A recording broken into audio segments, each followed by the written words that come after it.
الحمد للہ رب العالمین والصلاة والسلام علی سید الانبیاء والمرسلین وعلی آلہ وصحبہ اجمعین فاعوذ باللہ من الشیطان الرجیم بسم اللہ الرحمن الرحیم شرع لکم من الدین ما وصى به نوحا والذی اوحینا الیک وما وصینا به ابراہیم وموسى وعیسى ان اقیموا الدین ولا تتفرقوا فیہ کبر علی المشرکین ما تدعوهم الیہ اللہ یجتبی الیہ من یشاء ویہدی الیہ من ینیب۔ یہ سورہ شورا ہی چل رہی ہے اور آج کے درس میں انشاءاللہ سورہ شورا کی آیت نمبر 13 سے آیت نمبر 15 تک انشاءاللہ گفتگو ہوگی۔ اللہ رب العزت کا ارشاد گرامی ہے کہ شرع لکم من الدین ما وصى به نوحا والذی اوحینا الیک وما وصینا به ابراہیم وموسى وعیسیٰ۔ اللہ رب العزت نے دین کے اس طریقے کو آپ کے لیے تجویز فرمایا ہے، اس دین کے طریقے کو جس کو اللہ رب العزت نے جس کی وصیت نوح علیہ السلام کو کی تھی، اور وہی دین ہے جو ہم نے آپ کی طرف وہی فرمایا ہے، اور وہی دین ہے کہ جس کی وصیت ہم نے ابراہیم اور موسیٰ اور عیسیٰ علیہ السلام کو کی تھی، ان اقیموا الدین ولا تتفرقوا فیہ، اور ان کو یہ وصیت کی تھی کہ تم دین کو قائم کرو اور اس میں کوئی اختلاف نہ کرو۔ کبر علی المشرکین ما تدعوهم الیہ، لیکن جو مشرکین تھے وہ ان کے لیے یہ بہت بھاری تھی بات جس کی طرف آپ دعوت دے رہے تھے۔ اللہ یجتبی الیہ من یشاء ویہدی الیہ من ینیب، جبکہ اللہ تبارک و تعالیٰ جس کو چاہتا ہے اپنے لیے چن لیتا ہے اور جس کو چاہتا ہے اپنے راستے کی ہدایت دے دیتے ہیں، اور اس شخص کو راستے کی ہدایت دیتے ہیں جو ہماری طرف رجوع کرتے ہیں۔ میرے دوستو، دو چیزیں ہیں، دو الفاظ ہیں، ایک ہے دین اور دوسری ہے شریعت۔ ان میں جو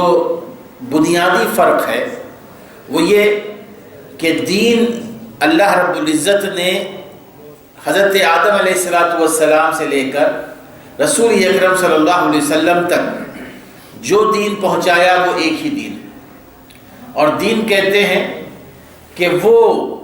اللہ رب العزت کا پیغام جس میں تمام بنیادی باتیں ایک جیسی ہیں۔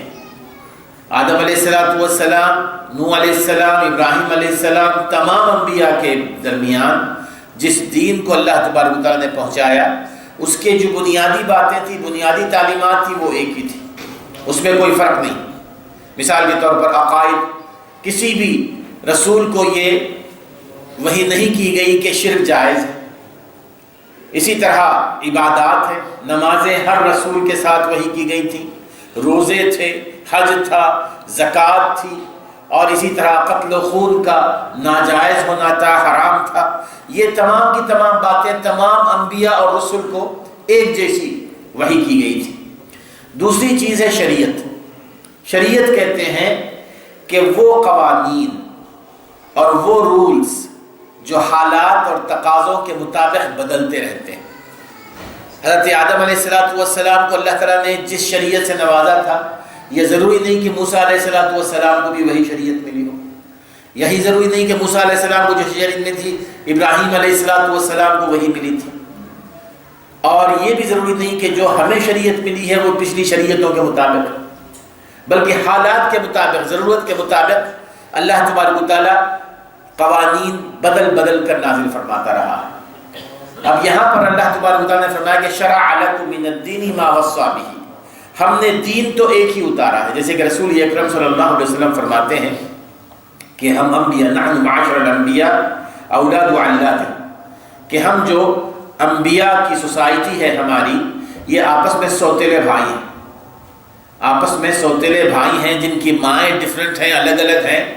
لیکن ودیننا واحد، لیکن ہمارا دین ایک ہے۔ یعنی وہ اولاد جو آپس میں سوتیلی ہو، ان کی مائیں مختلف ہوتی ہیں لیکن باپ ایک ہی ہوتا ہے، تو اس اعتبار سے دین ایک ہی ہے۔ ان الدین عند اللہ الاسلام، آدم علیہ السلام سے لے کر رسول اکرم صلی اللہ علیہ وسلم تک اللہ تبارک و تعالیٰ نے جو دین نازل فرمایا وہ ایک ہی ہے، اور وہ دین اسلام ہے۔ اب رہ گیا مسئلہ کہ جو شرعی قوانین ہیں، جو ازدواجی قوانین ہیں، شادی بیاہ کے قوانین ہیں، اور اس طرح کے مختلف قسم کی، جیسے نمازوں کی تعداد ہے، نمازوں کے اوقات ہیں، روزوں کی تعداد ہے، اب اس میں کافی آپ کو فرق ملے گا۔ آدم علیہ السلام کے زمانے میں، ان کے زمانے میں بہنوں کے ایک بھائیوں کے ساتھ شادی کا جواز تھا۔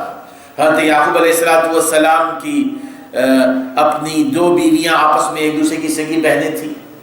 اور اسی طرح کئی ایک ایسے قوانین ہیں جو اس زمانے میں جائز تھے۔ سجدہ تعظیمی جائز تھا، لیکن اب یہ تمام کی تمام چیزیں حرام قرار دے دی گئی،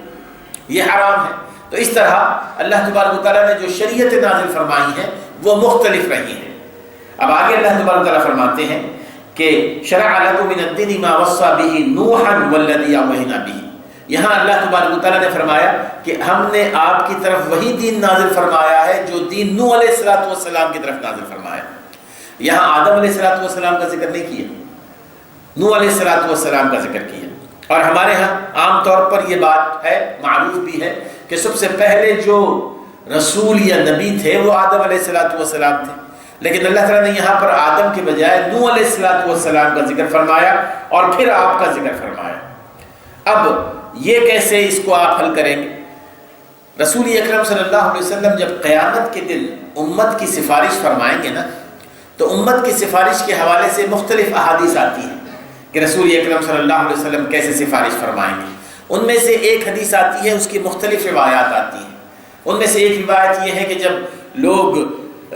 مختلف انداز میں مختلف رسولوں کے پاس جائیں گے تو اس وقت حضرت نوح علیہ السلام کے پاس بھی جائیں گے، اور حضرت نوح علیہ السلام کے بارے میں اس وقت وہ الفاظ ذکر کیے گئے کہ تم نوح علیہ کے پاس جاؤ کیونکہ وہ پہلے رسول ہیں، کیونکہ وہ پہلے رسول ہیں، حدیث کے الفاظ ہیں۔ تو اس اعتبار سے نوح علیہ السلام کو پہلا رسول قرار دیا گیا ہے۔ تو پھر آدم علیہ السلام کی حیثیت کیا ہے؟ تو جیسے کہ آدم علیہ السلام کے بارے میں یہ روایت آتی ہے کہ آدم علیہ السلام نبی تھے، وہ رسول نہیں تھے۔ ان کو بنیادی باتیں دے کر بھیجا گیا تھا، کیونکہ وہ ان کی اپنی ایک فیملی تھی، صرف باقی کوئی اور انسانوں کی انسانیت تھی نہیں۔ تو صرف ان کی اپنی فیملی میں وہ نبی کی حیثیت سے بھیجے گئے تھے، جو اللہ کی طرف سے اتاری گئی بنیادی باتوں کو کی تنفیذ وہ کیا کرتے تھے۔ اب اس کے بعد نوح علیہ السلام جب آئے، جب شرک پھیل گیا، شرک پوری طرح پھیل گیا، تو اس وقت نوح علیہ السلام کو اللہ تبارک و تعالیٰ نے شریعت کے ساتھ بھیجا تھا، اور وہ رسول کی حیثیت سے بھیجے گئے تھے، رسول کی حیثیت سے بھیجے گئے تھے۔ آگے اللہ تعالیٰ فرماتے ہیں کہ ان اقیموا الدین ولا تتفرقوا فیہ، کہ ہم نے ان تمام کی طرف یہ وصیت فرمائی، اور آپ کو بھی ہم یہ وحی کر رہے ہیں کہ ان اقیموا الدین، کہ اس دین کو قائم کرو، ولا تتفرقوا فیہ، اور اس میں تم نے اختلاف نہیں کرنا ہے۔ لیکن یہ چیز مشرکین کو ناپسند ہے۔ اللہ یجتبی الیہ من یشاء ویہدی الیہ من ینیب، جبکہ اللہ تبارک و تعالیٰ کا یہ قانون ہے، اللہ تعالیٰ جس کو چاہتا ہے اپنا بنا لیتا ہے، جس کو چاہتا ہے رسول بنا کر بھیجتا ہے، جس کو چاہتا ہے نبی بنا کر بھیجتا ہے۔ لیکن ایک اللہ تعالیٰ فرمایا کہ ویہدی الیہ من ینیب، اللہ تعالیٰ ہدایت جو دیتے ہیں نا، ہر ایک کو ہدایت نہیں دیتے، یعنی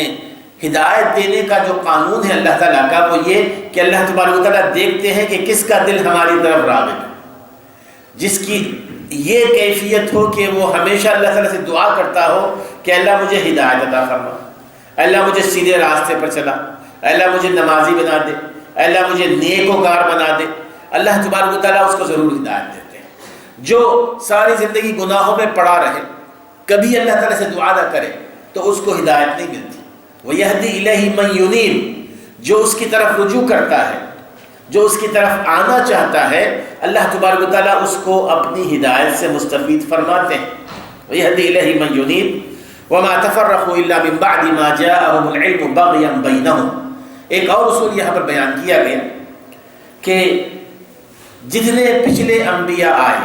اور ان کی امتوں میں جو اختلاف ہوئے، ان اختلافات کی وجہ کیا تھی؟ اللہ تعالیٰ فرماتے ہیں کہ ان کے درمیان اختلاف علم کے آنے سے پہلے نہیں تھا، بلکہ ان کے درمیان اختلاف ہوا ان کے پاس علم بھیجنے کے بعد۔ جب ان کے پاس وحی کا علم آ گیا، جب رسول آ گئے اپنی دعوت لے کر، تو انہوں نے آپس میں اختلاف کرنا شروع کر دیا۔ تو معنی یہ ہے کہ اختلاف کی وجہ یہ نہیں تھی کہ وہ نادان تھے، اختلاف کی وجہ یہ نہیں تھی کہ وہ نہیں جانتے تھے، اختلاف کی وجہ یہ تھی کہ وہ اچھی طرح جانتے تھے کہ کیا حق ہے کیا باطل ہے، لیکن اس کے باوجود وہ اختلاف کرتے تھے۔ اس کی وجہ کیا تھی؟ اس کی وجہ اللہ تعالیٰ فرماتے ہیں کہ بغیم بینہم، بغین البغی، البغی کے جو معنی آتے ہیں حد سے پھلانگ جانا، البغی کے معنی یہ بھی آتے ہیں کہ تکبر کرنا، حسد کرنا، البغی کے معنی یہ آتے ہیں سرکشی کرنا، ضد کرنا، کسی چیز پر اڑ جانا۔ تو پچھلی جتنے بھی قومیں گزری ہیں میرے دوستو، ان میں اگر آپس میں اختلافات ہوئے ہیں تو اس کی وجہ یہی رہی ہے کہ وہ وحی کا علم آنے کے بعد انہوں نے یہ سوچا کہ اگر ہم ایک اللہ کو ماننے لگے، لوگوں کو کہیں کہ ایک اللہ کو مانو، ایک رسول کو مانو، اللہ کی ایک کتاب کو مانو، تو پھر لوگ تو اللہ ہی کی بات کو مانیں گے، رسول کی اتباع کریں گے، کتاب ہی کو اپنا رہنما بنائیں گے، تو ہماری رہنمائی کہاں جائے گی؟ ہمارے لیے تو دنیا کے سارے دروازے بند ہو جائیں گے۔ اس کے لیے انہوں نے وہاں پر اپنی دکان چمکانے کے لیے حسد کے ذریعے، تکبر کے ذریعے، دوسروں کو نیچا دکھانے کے لیے ضد کرتے ہوئے آپس میں اختلافات کیے، اور یہ اختلافات اس جہاں جہاں بھی جس امت میں پیدا ہوئے ہیں اس امت کو انہوں نے کمزور کر دیا، اس امت کو کمزور کر کے رکھ دیا۔ قرآن مجید میں اللہ تبارک و تعالیٰ نے دین، دیکھیے ہمارے دین میں دین کا جو مزاج ہے وہ یہ ہے کہ اللہ تبارک و تعالیٰ تو یہ چاہتے ہیں کہ اس دین کے ماننے والے متحد رہیں۔ اختلاف کسی بھی شکل میں اللہ تبارک و تعالیٰ نے جائز نہیں قرار دیا ہے، لیکن اختلاف کی دو شکلیں ہیں۔ ایک تو یہ کہ دین کا یہ مزاج، دین کا ہمارا یہ مزاج ہے کہ وَاعْتَصِمُوا بِحَبْلِ اللَّهِ جَمِيعًا وَلَا تَفَرَّقُوا فِيهِ، اللہ تبارک و تعالیٰ کی رسی کو مضبوطی سے تھام لو اور اس میں کوئی تم نے اختلاف نہیں کرنا ہے، کوئی تفرقہ نہیں ڈالنا، کوئی تفرقہ۔ وَإِنَّ هَذِهِ أُمَّتُكُمْ أُمَّةٌ وَاحِدَةٌ، اور یہ امت تمہاری ایک امت ہے، ایک امت ہے۔ وَأَنَّ هَذَا صِرَاطِي مُسْتَقِيمًا فَاتَّبِعُوهُ وَلَا تَتَّبِعُوا السُّبُلَ فَتَفَرَّقَ بِكُمْ عَنْ سَبِيلِهِ۔ اللہ فرماتے ہیں کہ یہ میرا راستہ سیدھا راستہ ہے، تم اس راستے کو فالو کرو، کوئی اور راستے کو فالو نہ کرو، وگرنہ تم آپس میں ایک دوسرے کے ساتھ اختلاف کر بیٹھو۔ یہ دین کا مزاج ہے۔ یہ مزاج یہ ہے کہ اللہ تعالیٰ یہ چاہتے ہیں کہ یہ امت متحد رہے، اس امت میں اختلاف نہ ہو۔ لیکن چونکہ دوسری طرف یہ بھی ہے، اللہ تعالیٰ فرماتے ہیں کہ وَأَمْرُهُمْ شُورَىٰ بَيْنَهُمْ، کہ امت کے سارے کام جو ہوتے ہیں وہ آپس میں مشورے سے ہوتے ہیں۔ اب جب کسی مسئلے پر مشورہ کیا جائے گا، اگر 10 آدمیوں سے مشورہ کریں گے تو 10 رائے تو سامنے آئیں گی نا، تو مشورہ کرنے والا جو ہوگا وہ کیسے ہر آدمی کی رائے کو قبول کرے، اس پر عمل کرے؟ قبول کی جائے گی ایک ہی رائے، تو اب وہاں پر ایک کی رائے قبول کی جائے گی، تو باقی لوگ اگر ان کا جو رد عمل ہے وہ یہ ہو کہ جی کہ میری بات کیوں نہیں مانی گئی، میری بات درست تھی، دوسروں کی بات مانی گئی، تو میرے دوستو وہ اس کو کہیں گے کہ اختلاف، اور ایسا اختلاف جو نفسانیت پر مبنی ہے،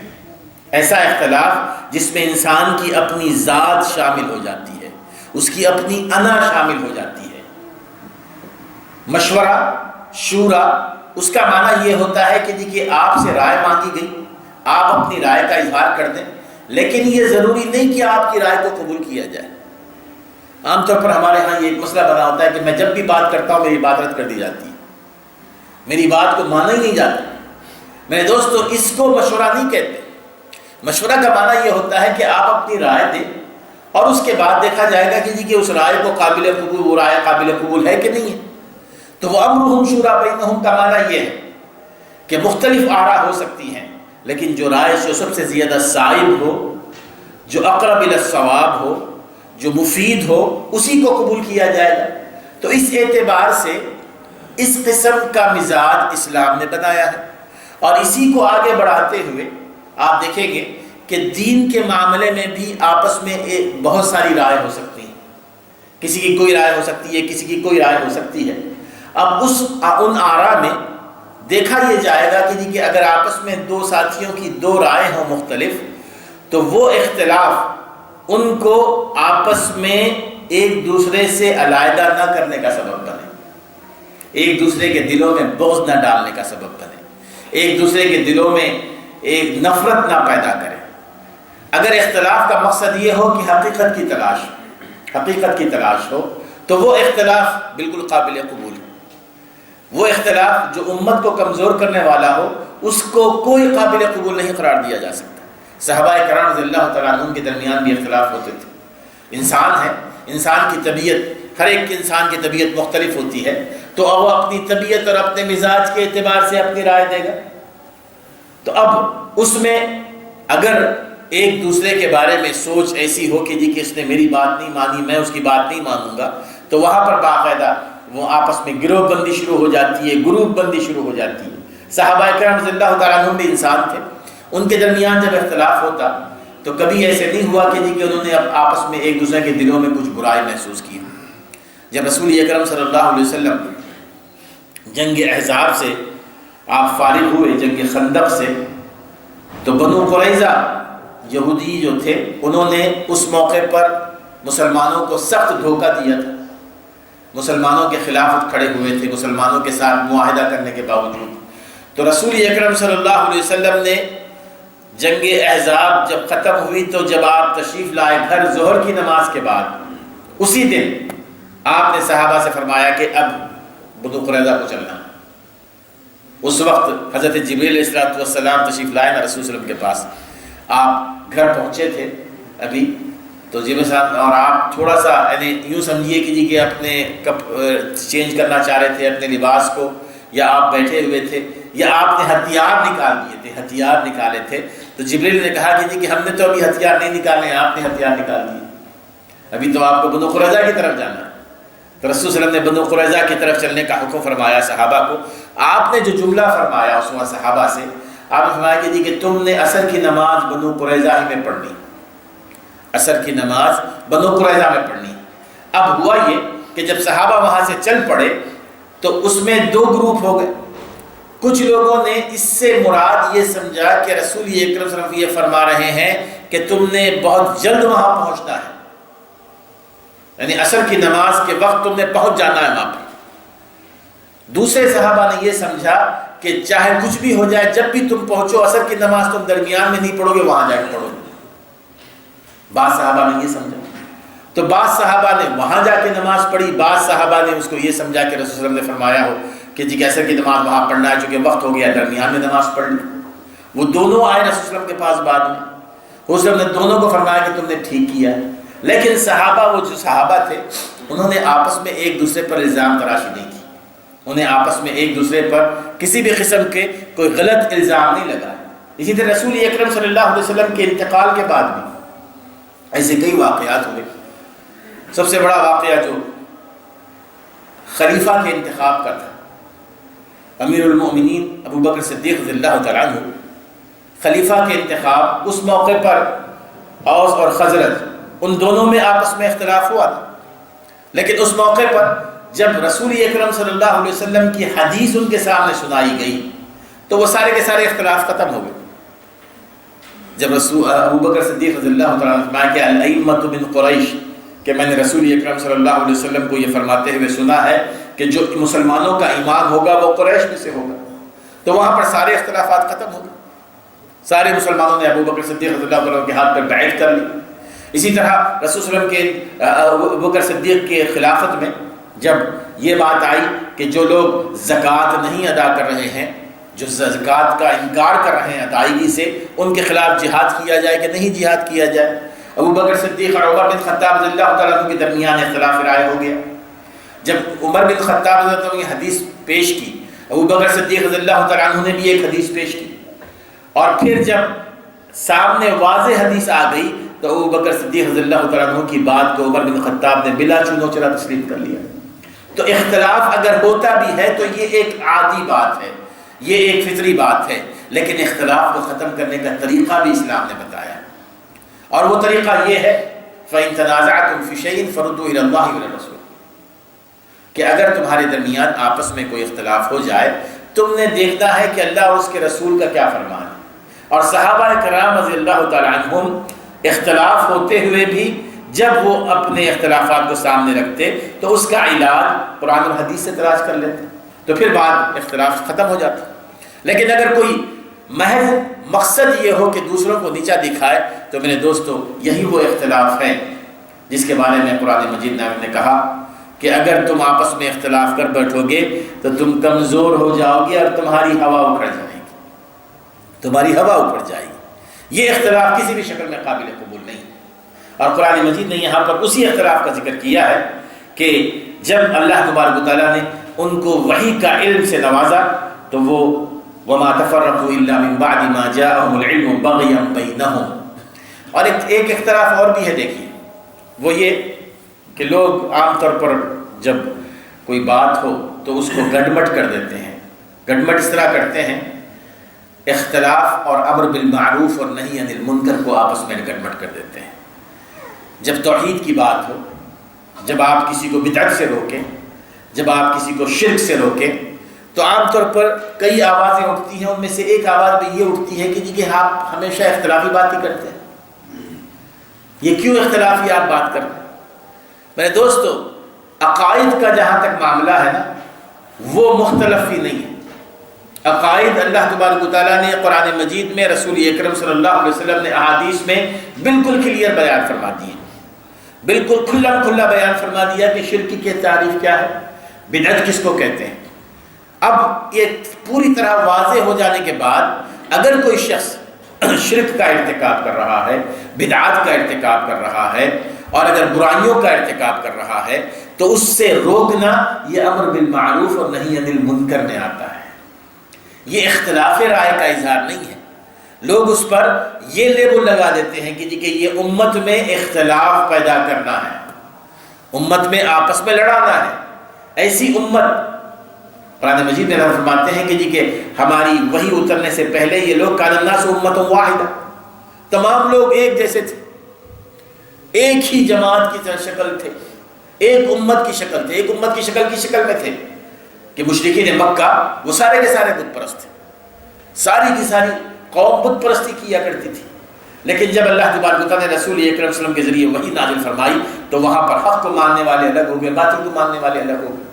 اس کو اختلاف نہیں کہتے، اس کو کہتے ہیں کہ حق واضح کرنا، باطل کو واضح کرنا، حق کو سامنے لانا اور باطل کو بھی سامنے لانا۔ تو اس کو اگر آپ اختلافات کا لیبل لگا دیں تو پھر امر بالمعروف اور نہی عن المنکر وہ ختم ہو جائے گا۔ بہرحال اللہ تعالیٰ فرماتے ہیں کہ وما تفرقوا الا من بعد ما جاءهم العلم بغيا بينهم ولولا كلمة سبقت من ربك الى اجل مسمى لقضي بينهم۔ اب وہ لوگ جو آپس میں اختلاف کر رہے ہیں اپنی دنیا چمکانے کے لیے، امت کو انہوں نے مختلف ٹکڑیوں میں بانٹا ہوا ہے، تو کیا اللہ تبارک و تعالیٰ ان کو عذاب کیوں نہیں دے رہا ہے؟ وہ کیوں ترقی کرتے جا رہے ہیں، ان کی تعداد بڑھتی جا رہی ہے؟ اس کی وجہ کیا ہے؟ اللہ تعالیٰ فرماتے ہیں کہ اگر اللہ تعالیٰ کی طرف سے یہ فیصلہ نہ آیا ہوتا کہ ان کو ایک مخصوص وقت تک مہلت دینی ہے، لَقُضِيَ بَيْنَهُمْ، تو اللہ تعالیٰ ان کا فیصلہ کبھی کا کر دیتا، ان کو کبھی کا ختم کر دیا جاتا۔ اور وہ جو اللہ تبارک و تعالیٰ نے امتحان اور آزمائش کا مرحلہ رکھا ہے اس کا وہ مقصد نظر نہیں آتا۔ اللہ تعالیٰ نے آزمائش اور امتحان رکھی ہے اسی لیے تاکہ لوگ اپنی بدمستیوں میں اور اپنی سرکشیوں میں لگے رہیں، اور پھر ان کو پورا وقت دیا جائے، اور جب مہلت ختم ہو جائے اس کے بعد اللہ تعالیٰ ان کو پکڑتے ہیں۔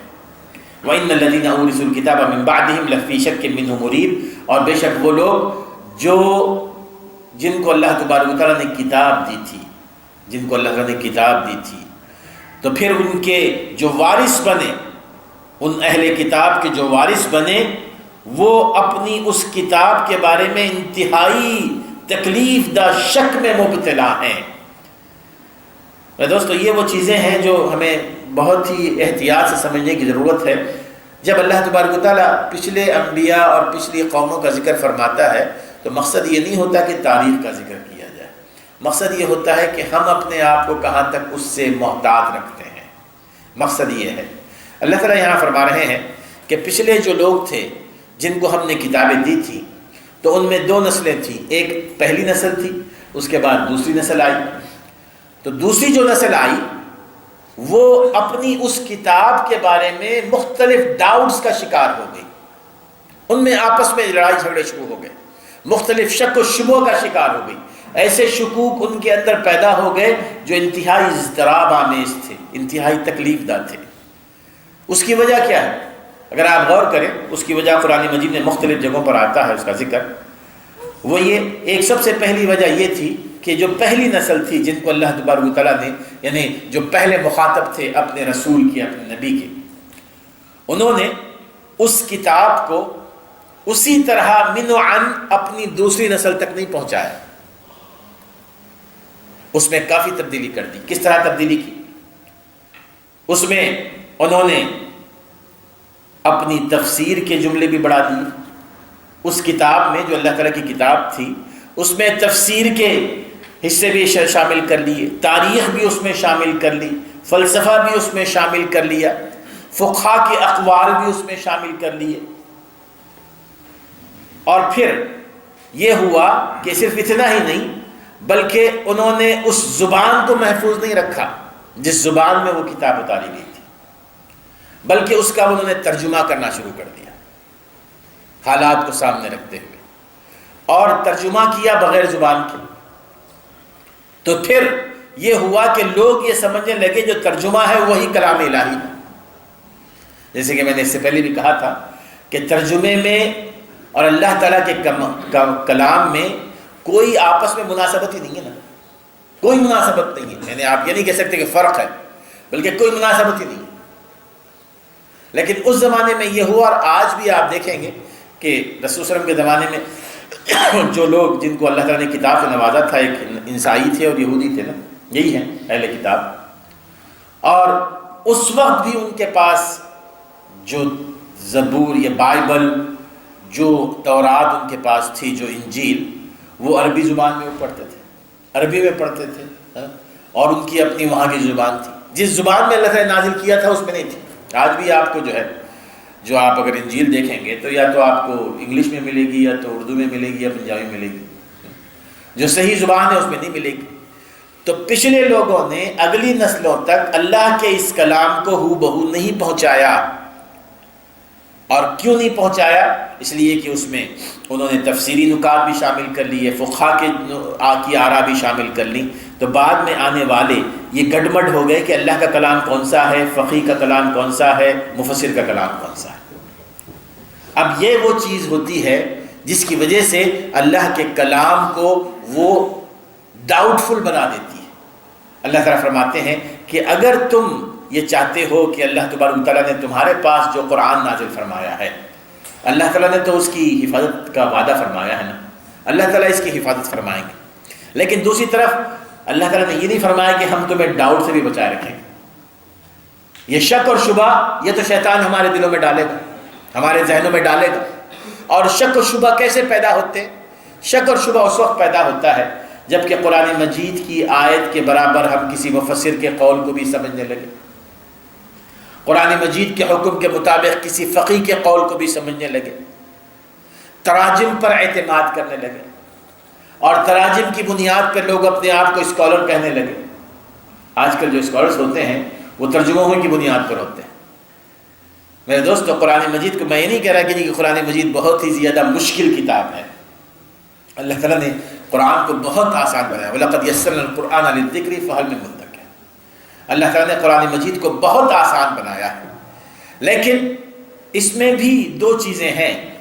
اللہ تعالیٰ نے قرآن مجید کو آسان بنایا ہے ہدایت کے لیے، ہدایت کے لیے نا، کہ جو اس سے ہدایت حاصل کرنا چاہتا ہے اللہ تعالیٰ نے اس کو بہت آسان بنایا ہے، لیکن اس میں جو مسائل اور جو احکام بیان کیے گئے ہیں اس کے لیے قرآن کی جو زبان ہے اس کا سیکھنا ضروری ہے۔ جب تک آپ زبان کو نہیں سیکھیں گے مسئلے کو کیسے سمجھیں گے، حکم کو کیسے سمجھیں گے؟ اور اسی طرح قرآن مجید میں ایک ہی مسئلے کو مختلف جگہوں پہ بیان کیا گیا ہے،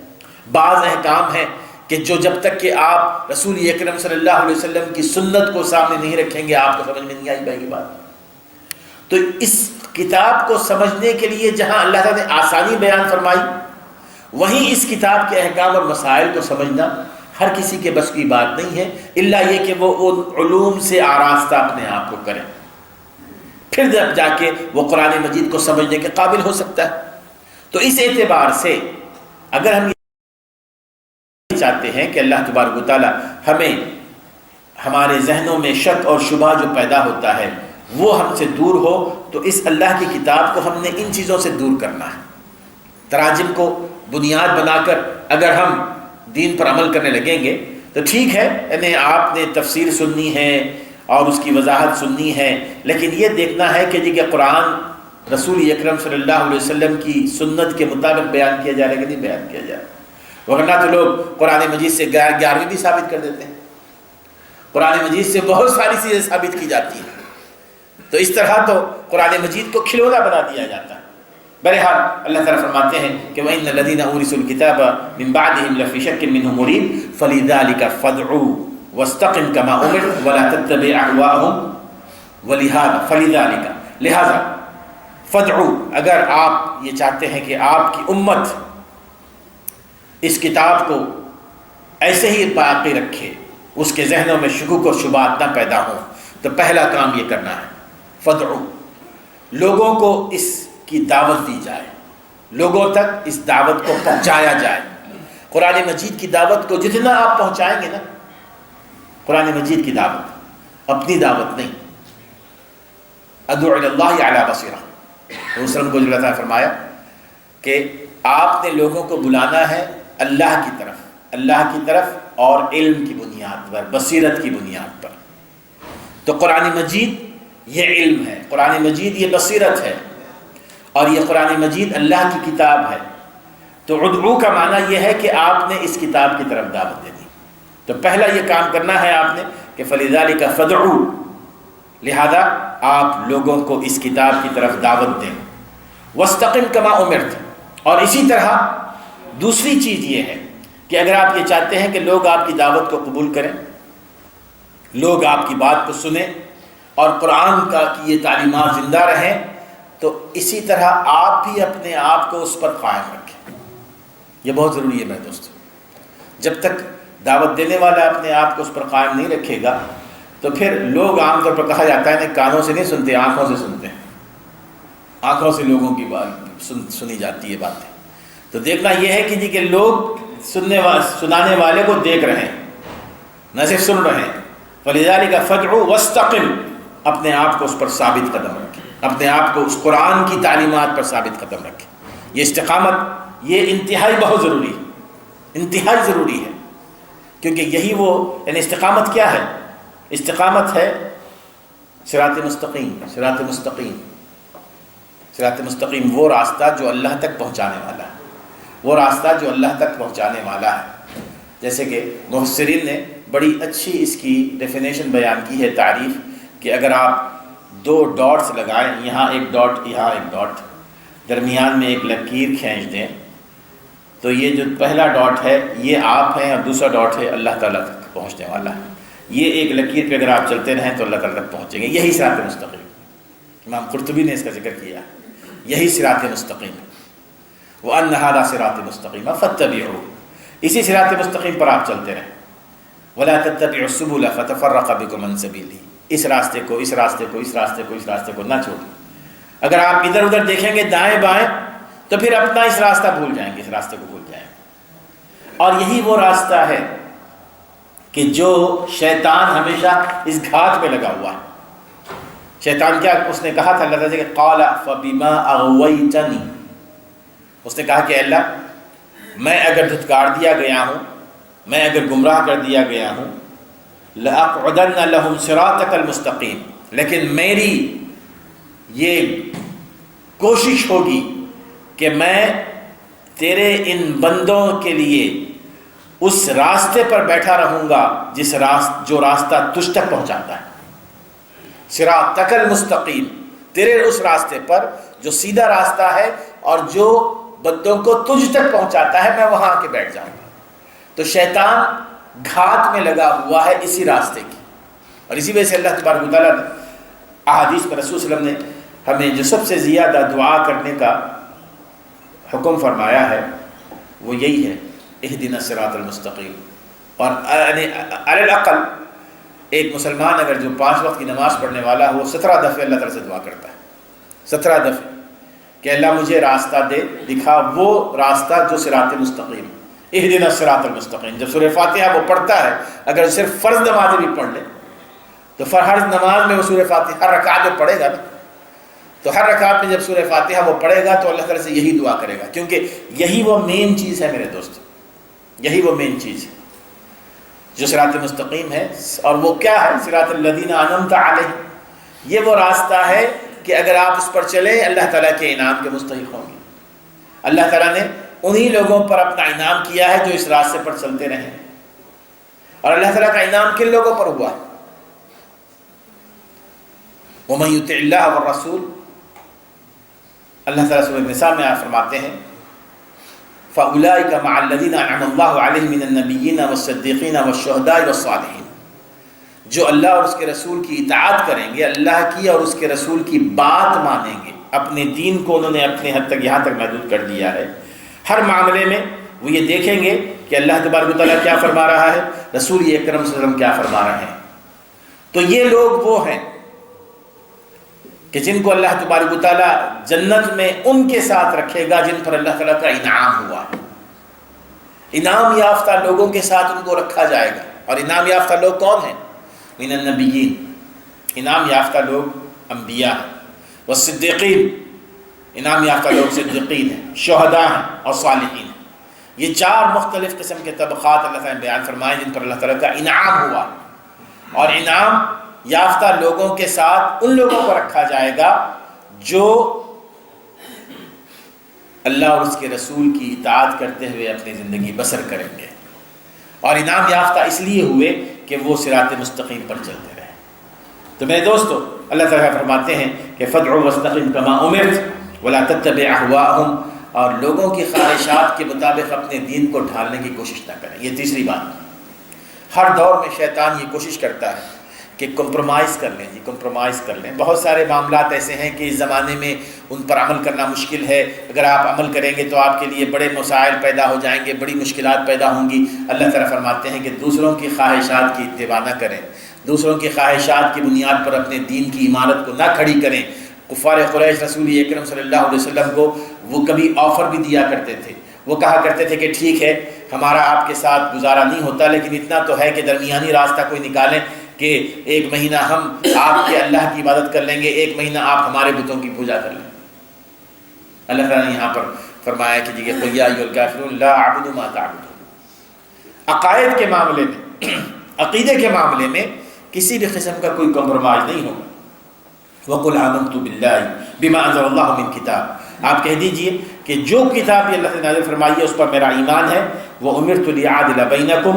اور اللہ تعالیٰ نے مجھے یہ حکم فرمایا ہے کہ تمہارے درمیان عدل و انصاف سے کام لو۔ اللہ ربنا و ربکم، میرا رب بھی اللہ ہے، تمہارا رب بھی اللہ تعالیٰ ہے۔ لنا اعمالنا ولکم اعمالکم، اب جہاں تک تعلق ہے جو کچھ میں کر رہا ہوں یہ میں اپنے رب کے لیے کر رہا ہوں، اللہ تعالیٰ کے سامنے مجھے حساب دینا ہے۔ تمہارے جو اعمال ہیں، تم جو کر رہے ہو، اللہ تعالیٰ تم سے اس کے بارے میں پوچھے گا۔ لا حجت بیننا و بینکم اللہ یجمع بیننا وإلیہ المصیر۔ اب جتنے دلائل تھے وہ سارے بتا دیے گئے، اب کوئی جھگڑا نہیں ہے، کوئی جھگڑا نہیں ہے۔ یہ نہیں کہہ سکتے کہ دلائل نہیں ہے تمہارے پاس۔ لا حجت بیننا و بینکم، حجت کہتے ہیں دلیل کو نا۔ اب اس کا معنی کیا ہے؟ معنی یہ ہے کہ آپ کسی کے سامنے حق بات پیش کرنے کے بعد